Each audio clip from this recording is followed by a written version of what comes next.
Le invito a que vaya a Hechos capítulo 19, que es donde nos encontramos. En esta serie que estamos desarrollando sobre el libro de Hechos en forma expositiva, progresiva, ordenada. Estamos todavía en medio de lo que ocurre en Éfeso, en la predicación del apóstol Pablo y otros misioneros en ese lugar. Podemos decir que la predicación y la estadía de estos hombres en Éfeso no ha sido nada fácil. Se encontraron con discípulos de Juan, como lo vimos en sermones pasados, que no tenían esa revelación completa y que predicaron acerca de la gracia del Señor Jesucristo. También vimos como un grupo de exorcistas intentaron usurpar un lugar que no era de ellos, y como una fórmula mágica pretendieron usar el nombre del Señor y la referencia de Pablo. Y como esto no dio resultado y trajo vergüenza a estos hombres, pero también cierto temor a esa ciudad. Todo esto se da en medio de fuertes oposiciones por parte de los judíos, quienes constantemente atacaban a los creyentes, a los cristianos. Buscaban a toda costa que el cristianismo fuese suprimido por el imperio romano. Podemos decir específicamente que las sinagogas terminaban siendo entonces los lugares de donde provenían los mayores ataques dirigidos para el pueblo de Dios, para el cristianismo, por lo menos en esta primera etapa. Esas feroces oposiciones han venido de mano entonces de los judíos, y no solo por fuerza propia, sino de alguna manera incitando a los ciudadanos a levantarse también en contra del cristianismo. En el capítulo 19 nos introduce, para terminar ya en esta última parte del capítulo, nos introduce a un nuevo escenario, un escenario bélico en contra de la iglesia. Y ahora ya no vendrá por parte entonces del judaísmo, sino por parte del paganismo, por parte del mundo. Por eso vamos a colocar como título de este sermón: la oposición del mundo y del paganismo. La oposición del mundo y del paganismo. Y en realidad, mis hermanos, debemos decir que hay una lucha constante entre el pueblo de Dios y aquellos que no hacen parte de él. Podemos asegurar que no hay amistad entre las dos partes, como dice Santiago: oh almas adúlteras, ¿no sabéis que la amistad del mundo es enemistad contra Dios? Cualquiera pues que quiera ser amigo del mundo se constituye enemigo de Dios. Ahora vamos a introducirnos entonces en una porción bíblica guiados por el texto de Hechos. Pero cuando hablamos del mundo, cuando hablamos de la oposición del mundo a la iglesia, hace referencia a su sentido moral, a su sentido ético. El mundo como el conjunto de factores que han contaminado el proceder del hombre y que se constituyen o se conforman una manera de vivir. Podemos decir que el mundo, o la expresión mundo, resume la filosofía de vida de aquellos que viven sin Dios en su corazón. Que mundo recoge el sentir ético de aquellos que no han sido transformados por la presencia del Señor y que lo hacen el modo de vivir de la sociedad. El mundo es en realidad el cómo camina la sociedad sin Dios en su corazón. Es sobre este aspecto del mundo que Juan nos anima a oponernos a él, cuando dice en Primera de Juan, capítulo 5, versículo 4 y 5, porque todo aquel que es nacido de Dios vence al mundo, y esta es la victoria que ha vencido al mundo, nuestra fe. ¿Quién es el que vence al mundo sino el que cree que Jesús es el Hijo de Dios? De manera que al hablar de la oposición del mundo no nos referimos al globo terráqueo, sino a la filosofía que impera en una sociedad sin Dios. Podemos decir al paganismo, a los paganos, a los que no tienen a Dios en su corazón. Nuestro Señor Jesucristo garantizó claramente que el mundo no solamente será un lugar de sufrimiento, sino que el mundo para los creyentes atacará directamente a los que han sido contados como hijos de Dios. Él dijo: estas cosas os he hablado para que en mí tengáis paz. En el mundo tendréis aflicción, pero confiad, yo he vencido al mundo. Así que nuestro Señor garantizó que el mundo nos sería contrario en la medida que nosotros como iglesia desarrollemos el avance del reino de los cielos. Una iglesia que mantiene la boca cerrada es una iglesia que ha declarado amistad con el mundo. Pero una iglesia que abra su boca, que proclame el mensaje del evangelio serio de la palabra de Dios, entrará en amistad con el mundo. La oposición no se hará esperar. No puede la iglesia, y es algo que debemos invitar constantemente a recordar, no puede la iglesia hacer tratados de paz con el mundo. Y no lo puede hacer porque sus intereses son distintos y sirven a dos señores distintos. Y podríamos también resumir que la historia de la iglesia, si miramos un poco atrás, es una gran batalla precisamente entre el reino de Dios y el reino de las tinieblas. Entre la amada iglesia que camina y que se abre paso a la gloria eterna y el mundo que, aunque sin saberlo, camina directo al infierno. Pero hay una oposición entre los dos, y el relato que vamos a tratar en esta mañana nos recuerda esta realidad. Nos recuerda que el mundo se opondrá a nosotros, que el paganismo se opondrá a la iglesia. Para ello quiero tratar entonces tres aspectos, o verlo como tres tópicos a desarrollar, mi hermano. Quiero hablar de la razón de la oposición del mundo y del paganismo. Número 2, quiero hablar de un poco de las características de esta oposición desde el texto bíblico que vamos a estudiar. Y número 3, hablar también de la preservación de Dios ante la oposición del mundo. La razón, las características y por último la preservación de Dios en medio de esa oposición. Así que, no siendo más, pasemos entonces al primer punto, que sería la razón de la oposición. Recordándoles que en el contexto que estamos desarrollando, Pablo se encuentra predicando en Éfeso. Viene exponiendo la verdad, guiando a aquellos que no tienen una verdad completa, sino a media, guiándoles al verdadero reconocimiento de la gracia. El Señor está haciendo proezas maravillosas en Éfeso. Y dice entonces, versículo 23, Hechos 19, 23. Vamos a leer inicialmente hasta el versículo 27.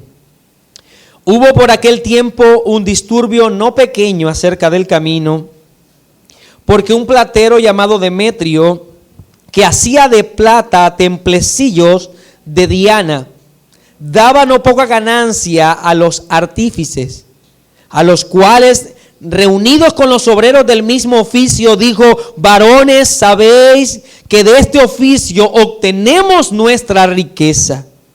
Pero veis y oís que este Pablo, no solamente en Éfeso, sino en casi toda Asia, ha apartado a mucha gente con persuasión, diciendo que no son dioses los que se hacen con las manos.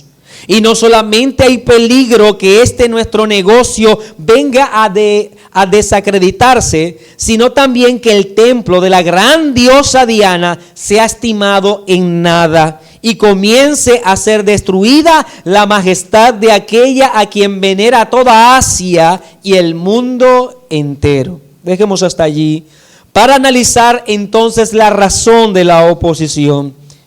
Podemos señalar que la ciudad de Éfeso, que recuerde traduce la deseable, eso traduce el nombre Éfeso, estaba situada a 5 kilómetros del mar Egeo entre Mileto y Esmirna, que forman lo que se conoce como el círculo de las iglesias de Asia relatada en Apocalipsis.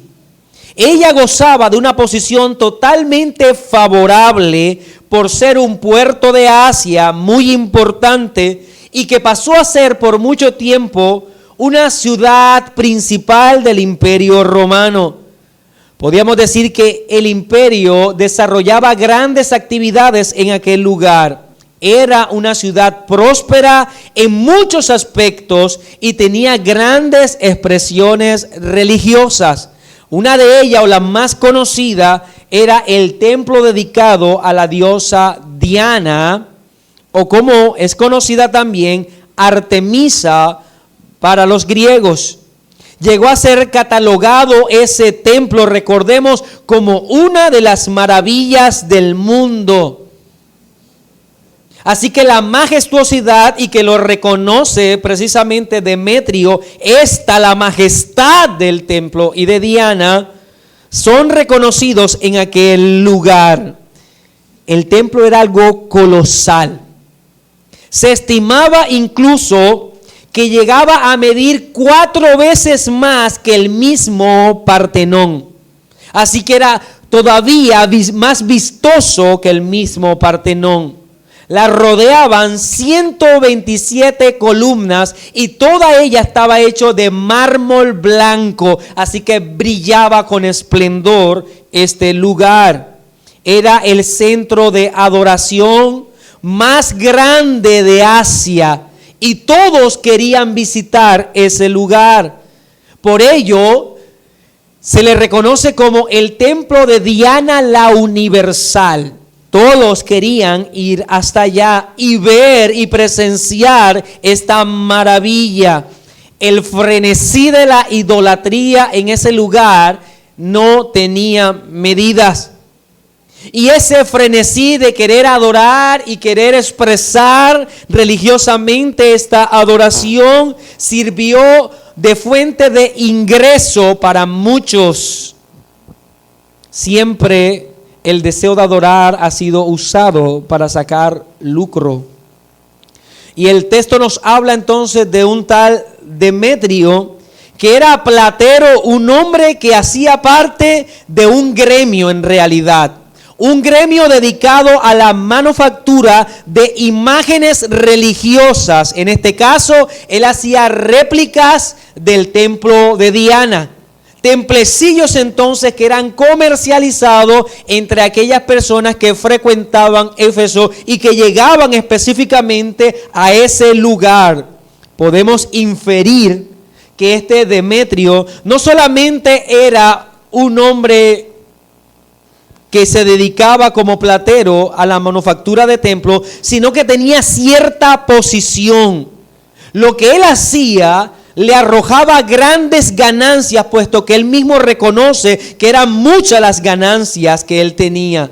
Y no era un simple escultor, sino que en medio de este gremio él parece ser el principal, ya que habla en nombre de ellos, les convocan y ellos escuchan. Así que él estaba a cargo de como una especie de gremio o una asociación. La queja de este hombre es la que nosotros debemos reconocer como la razón por la cual viene la oposición. La queja de este hombre es que debido a la predicación de Pablo, las ventas de los templillos estaba disminuyendo. Que la predicación del evangelio les estaba dañando un poco el negocio. Y sus palabras fueron: varones, sabéis que de este oficio obtenemos nuestra riqueza. Eran en realidad ricos por lo que hacían, pero veis y oís que este Pablo, no solamente en Éfeso, sino casi toda Asia, ha apartado a mucha gente con persuasión, diciendo que no son dioses los que se hacen con las manos. Esta declaración de Demetrio es muy importante, porque nosotros en la ciudad de Éfeso no escuchamos a Pablo decir eso, por lo menos no lo que registra el libro de Hechos de la predicación de Pablo. ¿En dónde declaró esto Pablo? Fue en el Areópago, en Atenas. ¿Recuerdan ustedes ese momento? Hechos capítulo 17, versículo 24 y 25. Las palabras de Pablo frente a los eruditos de aquel lugar fueron las siguientes: el Dios que hizo el mundo y todas las cosas que en él hay, siendo Señor del cielo y de la tierra, no habita en templos hechos por manos humanas, ni es honrado por manos de hombre, como si necesitase algo, pues Él es quien da a todos vida y aliento y todas las cosas. Al parecer entonces, las declaraciones de Pablo en Atenas fueron conocidas por Demetrio. Este hombre escuchó que en toda Asia, como él lo reconoce, se estaba predicando el evangelio, y Pablo entonces invitaba a los hombres a dejar la idolatría. Podemos decir que lejos de estar lastimados ellos en su religiosidad, estaban lastimados en su economía. Lo que le dolía en realidad no era su corazón, era su bolsillo. Pero muy bien podríamos resumir que la razón del descontento de él y la posterior oposición por parte de todo un gremio no era sino por los resultados de la predicación del evangelio.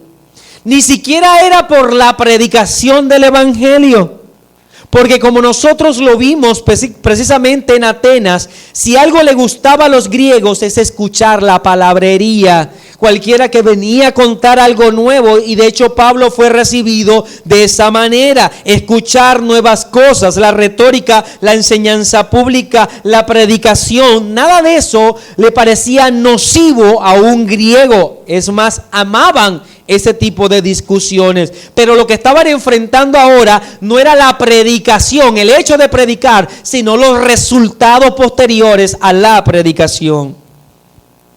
Las consecuencias que se estaban dando en estas ciudades por la predicación del evangelio. Y esto marca enormemente la diferencia entre la proclamación del evangelio y la proclamación de cualquier corriente humanista o filosófica.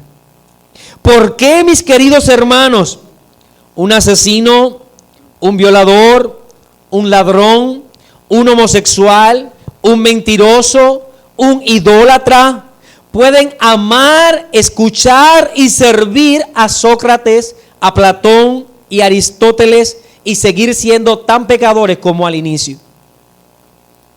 La filosofía, la enseñanza humanista no cambia a nadie, pero no así con el cristianismo.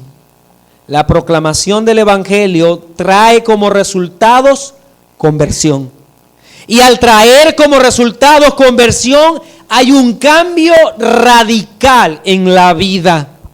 Así que aquellos que escuchaban la predicación de Pablo en Éfeso, escucharon primero la proclamación del evangelio y luego, como consecuencia, sus vidas empezaron a cambiar. Como dirá Pablo: de modo que si alguno está en Cristo, nueva criatura es. Las cosas viejas pasaron y aquí todas son hechas nuevas.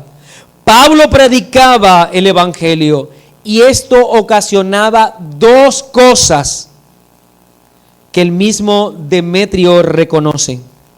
La primera es que los hombres dejaban de adorar a sus dioses griegos o romanos y emprendían una adoración en forma exclusiva a Dios.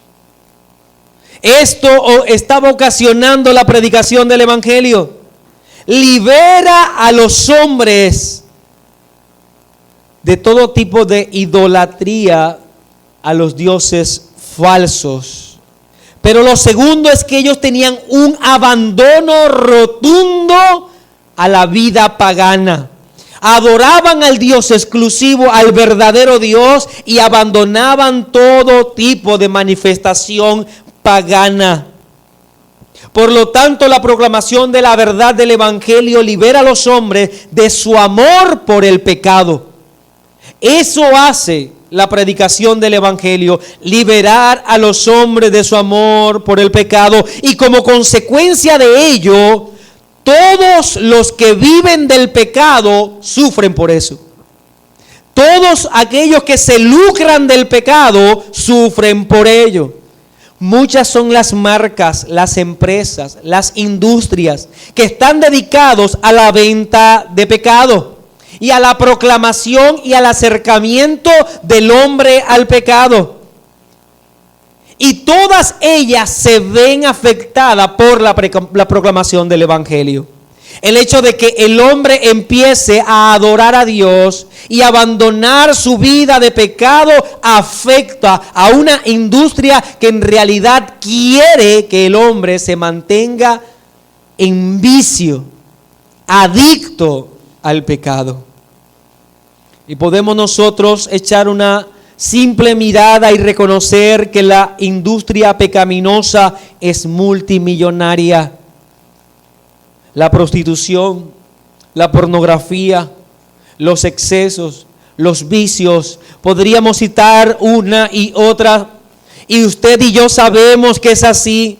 Y todo ello sufre cuando llega el Evangelio, porque donde está el Espíritu de Dios, allí hay libertad. El hombre entonces que amaba antes el pecado empezará a desprenderse de él.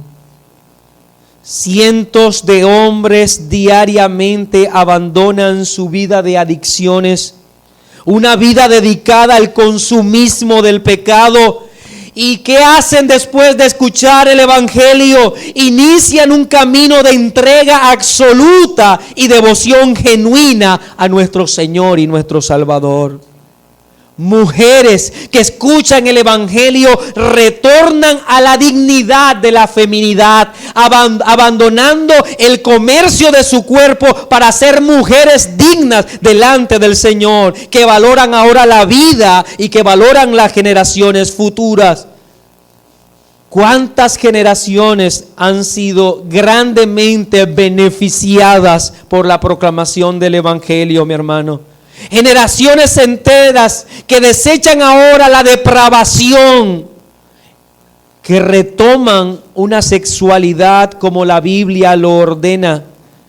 Mis amados hermanos, el daño que ha ocasionado el cristianismo al mundo de pecado ha sido grandísimo, digno de resaltar en este sermón.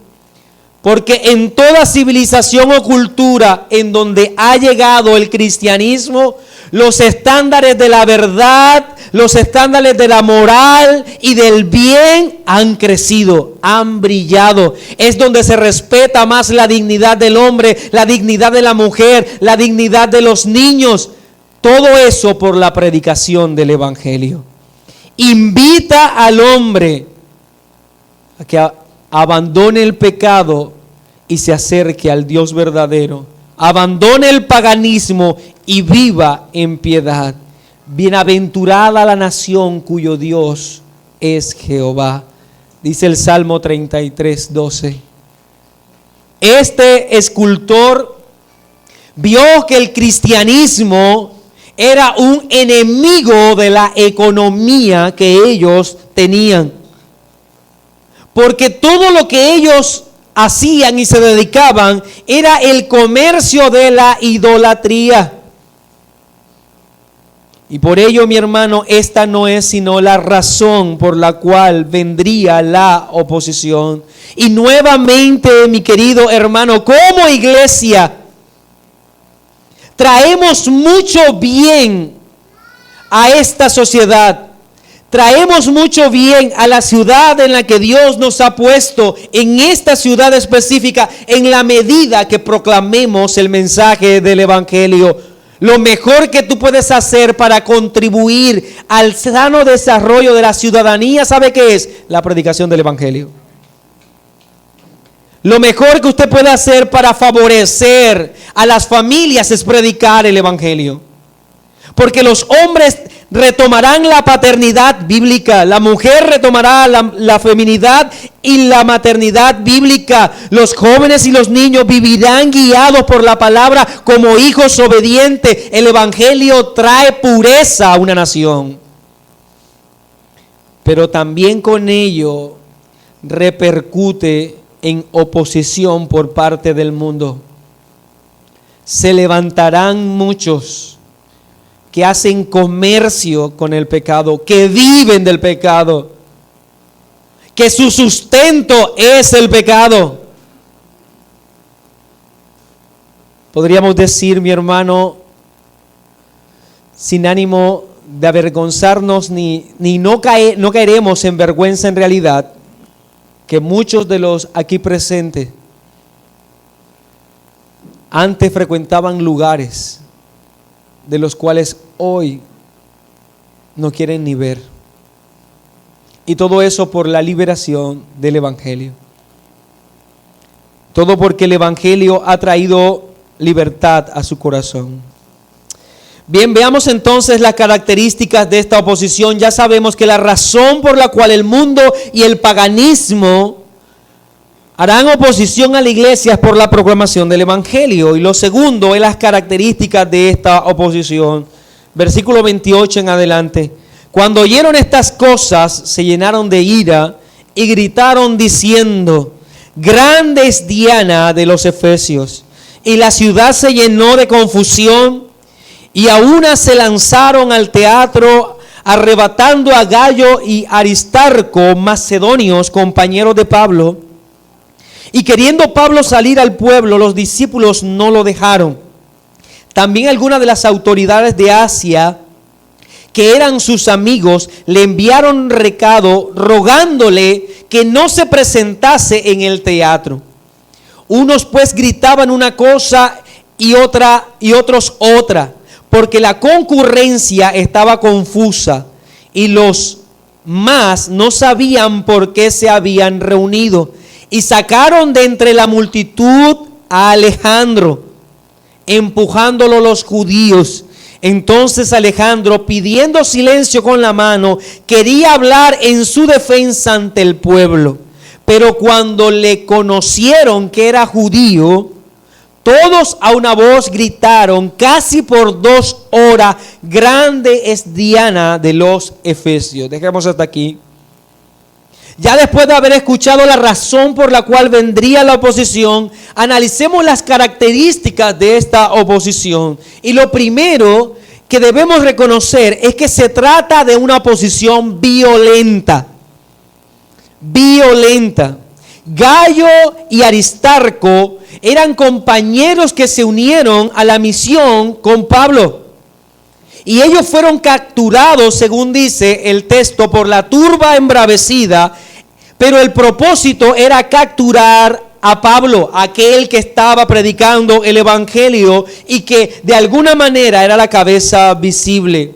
Los creyentes que estaban con Pablo trataron entonces de convencerlo de no salir del lugar en donde ellos se encontraban, y que el texto no especifica cuál es. Pero lo que quiero que entendamos, mis hermanos, es que hubo una conmoción en toda la ciudad. No se trata de 2 o 3 personas en contra de la proclamación del Evangelio. Era que casi, o por decir toda la ciudad, se había levantado en contra de lo que allí ocurría. Quiere decir que eran muchos los que vivían de la idolatría.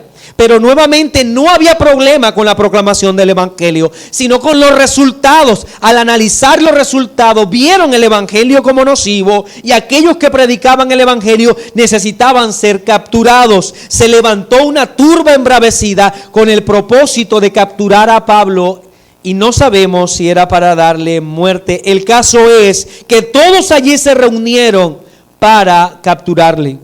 Los cristianos, entonces, viendo que había una especie de sitio en toda la ciudad o toque de queda para capturar de alguna manera a Pablo, trataron de retenerlo, de que él no saliera, pero 2 de sus compañeros de misiones habían sido capturados.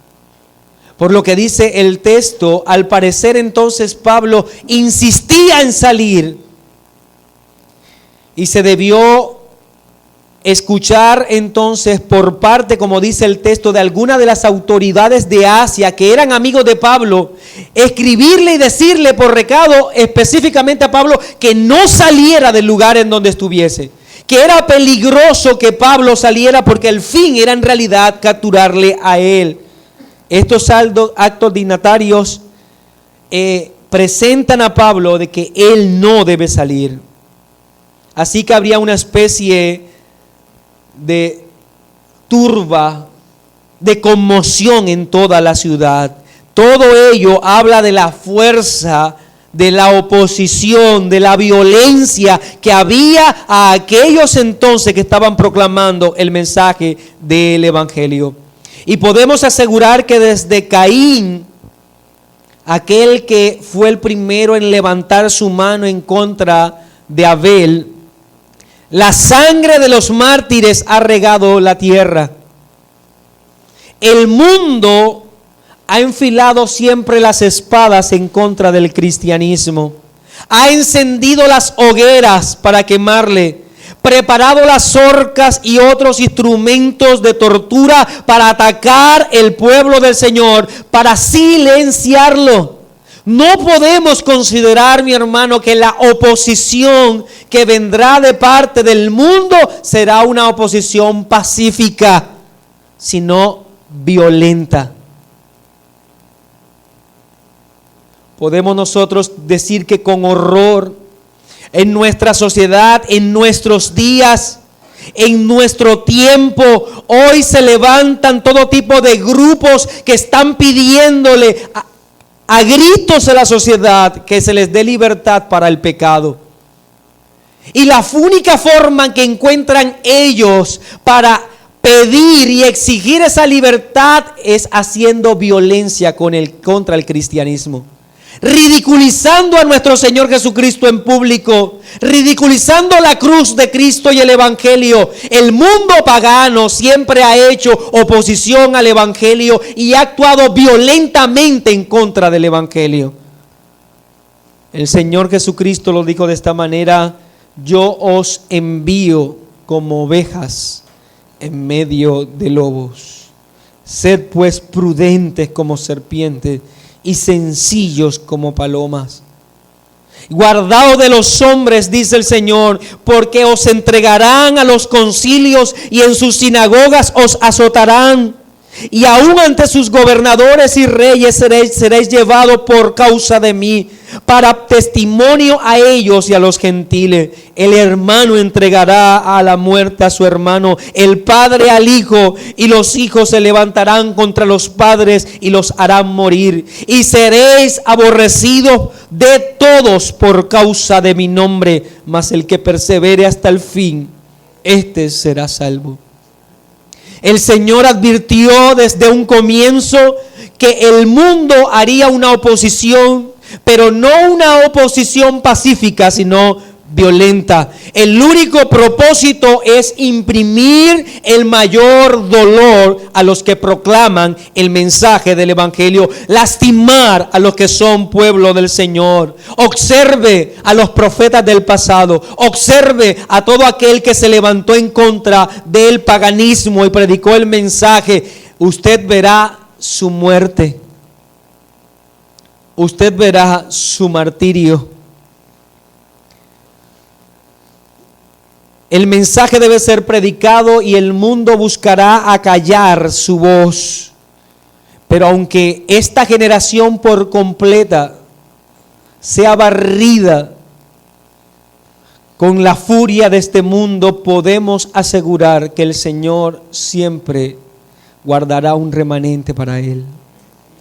Que no doblarán sus rodillas ante Baal y que no cerrarán su voz. que con mayor fervor que la generación anterior predicarán el mensaje del Evangelio, aunque les cueste la vida. Y es así, mi hermano, porque tú y yo debemos predicar, aunque nos cueste la vida, porque nuestra eternidad está segura. Por ello no debemos temer a la proclamación del Evangelio. Y Cristo lo dijo de esta manera: no temáis a los que matan el cuerpo, mas el alma no pueden matar. Temed más bien a aquel que puede destruir el alma y el cuerpo en el infierno. Nuestra eternidad está segura, mi hermano. Por ello debemos predicar el mensaje, aunque el mundo se oponga. Entonces, la primera característica de esta oposición es una violenta. No esperemos tratos suaves del mundo. La segunda es que esta oposición es enemistad con los apóstatas. Esta oposición es enemistad con los apóstatas. Versículo 33 nos dice: y sacaron de entre la multitud a Alejandro, empujándole los judíos. Entonces Alejandro, pedido silencio con la mano, quería hablar en su defensa ante el pueblo. Piense por un momento en lo que está ocurriendo.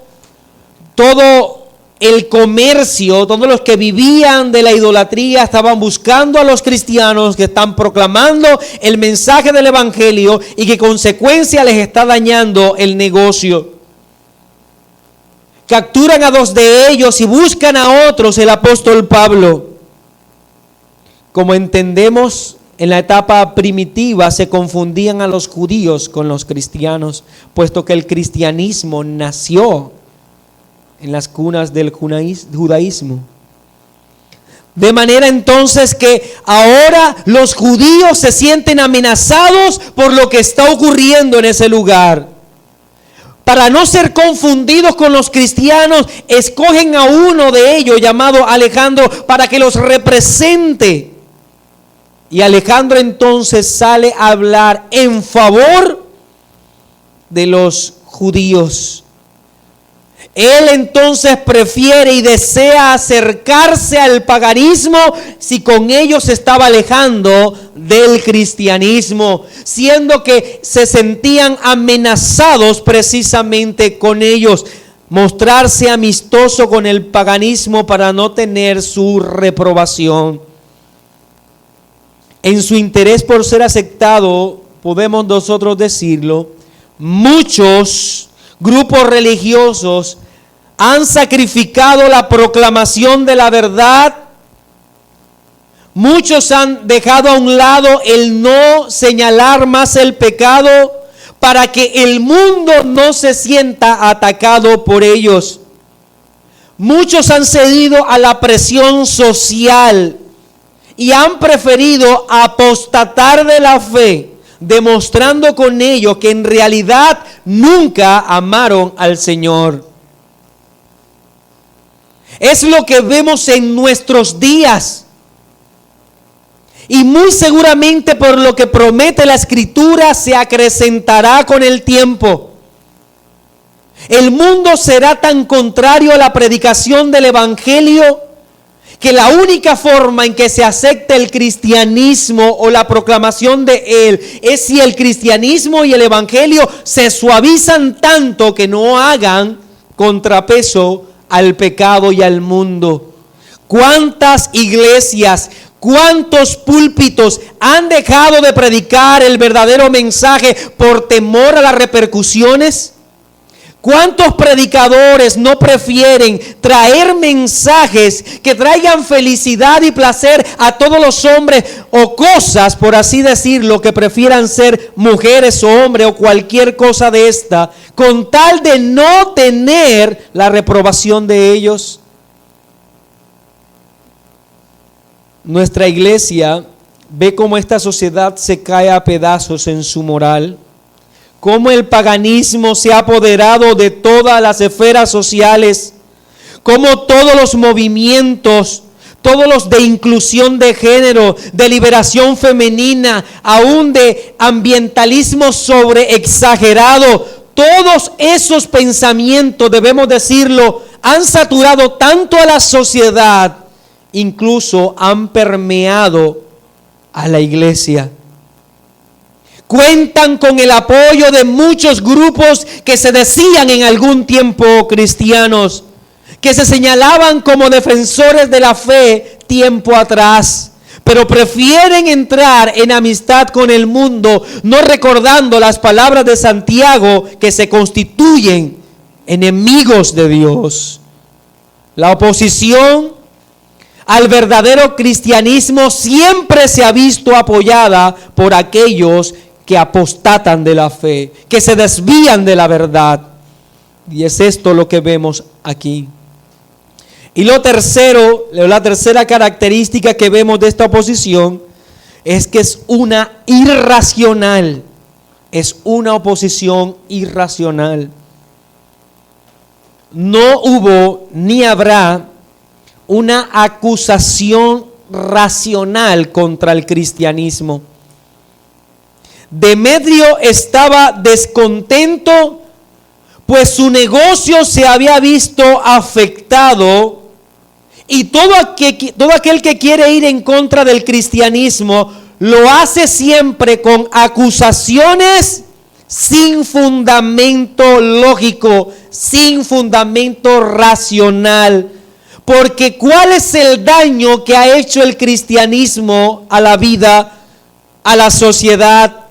La vida cristiana, debemos decirlo con orgullo, mi hermano, es la forma de vida más excelsa que existe en este mundo. La mejor forma de existencia la tendrá siempre un cristiano, porque vivirá para servir a los demás y a su Dios, porque buscará el bienestar de los demás en todo momento.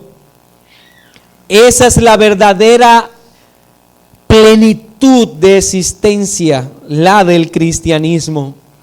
Los creyentes de Éfeso estaban dejando de adorar una diosa pagana que invitaba a todo tipo de excesos sexuales. Ellos estaban dejando de vivir una vida ficticia, de comprar templecillos dedicados a la mentira.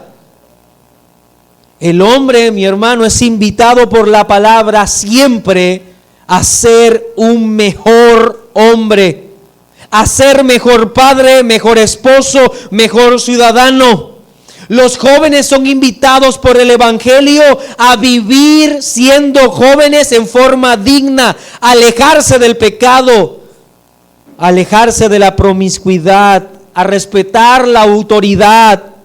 Las mujeres son invitadas a edificar sus hogares. Si se tiene algo en contra del cristianismo, es irracional, porque el cristianismo promueve una vida excelente, promueve una vida que beneficia a la sociedad. Estos vinieron en contra del cristianismo, pero su fundamento no era otro sino el dolor que había en sus bolsillos. Pero el cristianismo solo trae bien al hombre, pues viven evidenciando en su corazón que se han regenerado y quieren vivir para glorificar a Dios. Por eso, mi hermano, esta oposición, la oposición del mundo, siempre será irracional al cristianismo. Y permítame terminar con el tercer punto, que es la preservación de Dios en medio de la oposición. Ya vimos la razón de la oposición, que no es otra sino la predicación del Evangelio y las consecuencias. Y cómo estas consecuencias van a afectar a todos aquellos que viven del pecado. Vimos también entonces las características de esta oposición, que será violenta, que será en amistad con los apóstatas y que es una oposición irracional. Ahora veamos la preservación de Dios ante la oposición del mundo. Y podemos decir, mi hermano, que providencialmente Dios siempre ha cuidado a los suyos. De manera que podemos decir confiadamente en Hebreos 13:6, el Señor es mi ayudador, no temeré lo que me pueda hacer el hombre. Por más oscura, amada iglesia, que sean las nubes que nos cubran el día de hoy, estamos seguros que siempre saldrá el sol de justicia en nuestro favor. Por más dura que sea la batalla, el Señor es quien pelea por nosotros. Por más triste y doloroso que sea nuestro presente, podemos asegurar que el brillo de la gloria eterna es mayor. Podemos decir como Pablo, esta leve tribulación momentánea produce en nosotros una cada vez más excelente y eterno peso de gloria. 2 Corintios 4:17. ¿Por qué temer entonces a lo que nos pueda hacer el hombre? ¿Por qué temer, mis hermanos, a la oposición violenta? La mano protectora de Dios nunca se ha quitado de su pueblo. En su providencia divina permite todo tipo de sucesos para que la iglesia siga proclamando el mensaje del evangelio. En el caso de Hechos, en medio del alboroto, un hombre se levanta. Dice que este hombre entonces llama a la razón a todos allí, diciendo que si se tenía algo en contra de los cristianos, que se acudan a las leyes establecidas. Leemos el texto. Entonces el escribano, cuando había apaciguado la multitud, dijo: varones efesios, ¿y quién es el hombre que no sabe que la ciudad de Efesios es guardiana del templo de la gran diosa Diana y de la imagen venida de Júpiter? Puesto que esto no puede contradecirse, es necesario que os apaciguéis y que nada hagáis precipitadamente.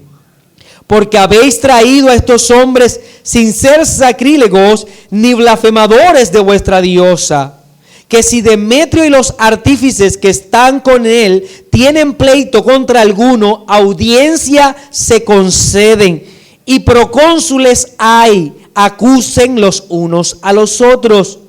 Y si demandáis alguna otra cosa, en legítima asamblea se puede decidir. Porque peligro hay que seamos acusados de sedición por esto de hoy, no habiendo ninguna causa por la cual podamos dar razón de este concurso. El llamado de este pagano era: sean racionales, aquí no hay nada que condenar. Y si hay algo que quieran ustedes decir en contra de los cristianos, tienen que seguir el proceso de la ley. Habiendo dicho esto, despidió la asamblea. No podemos nosotros sino recordar aquel consejo de Gamaliel ante el Sanedrín, cuando les dijo: y ahora os digo, apartaos de estos hombres y dejadlo, porque si este consejo o esta obra es de hombre, se desvanecerá. Mas si es de Dios, no la podréis destruir. No seas tal vez hallado luchando contra Dios. Mi hermano, hombres, reyes, dignatarios, imperios, comunidades se han levantado en contra del cristianismo y todas cayeron. Y podemos asegurar el día de hoy que muchas se levantarán con mayor fervor, con mayor deseo de aniquilar a la iglesia, pero la iglesia prevalecerá. Predicando el mensaje del evangelio, siendo fiel a este y viendo cómo el reino de Dios se extenderá hasta que el Señor venga.